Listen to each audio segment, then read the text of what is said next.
W.F. Howes presents an unabridged recording of The Sunken Road by Ciarán Mcmenamin, narrated by the author. His rum is still in his mug between his feet. Francie steps forward, picks it up and hands it to him. I want a clear head when I go over. That's the last thing you want. No, Francie, I drink it. He pulls him off the wall and slams the mug into his teeth, cutting his lips. Drink it! Francie shifts his grip to Archie's throat and squeezes until his mouth opens. The rum scalds its way around his tongue and along his gullet, and then it's over. The others have turned their backs on the moment. The cup is hurled into the mud and Francie crouches, shaking.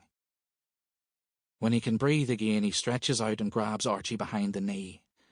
Archie reaches down and raps his knuckles on the top of Francie's tin hat, then leaves his hand there so that its weight lets his mate know that they're good. A new sound cuts through the din, and men spring to their feet and fix bayonets. It takes several seconds for them to realise that it's the sound of silence. They stare at one another and at the sky for clues. Then the emptiness fills with a huge explosion, and the ground ripples, and someone shouts that the big mine under Hawthorne Ridge has blown, and they're rushing at last into the front trench as a bugle stutters and farts, and sergeants howl, and a whistle shrieks them up and over the top. They eat in silence. Annie can't remember the last time they ate in anything else. She rearranges two cabbage leaves until they vaguely resemble the African subcontinent and ponders what a load of old bollocks that is. It's not silence, is it?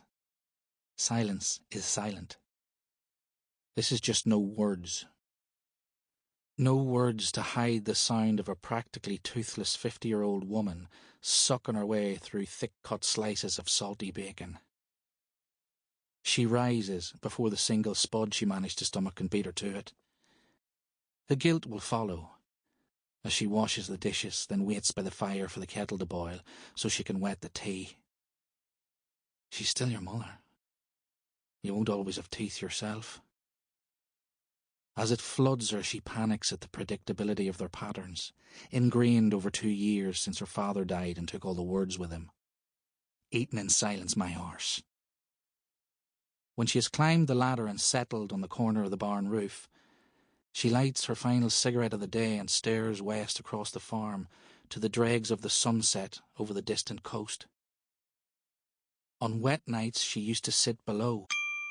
Sample complete. Ready to continue?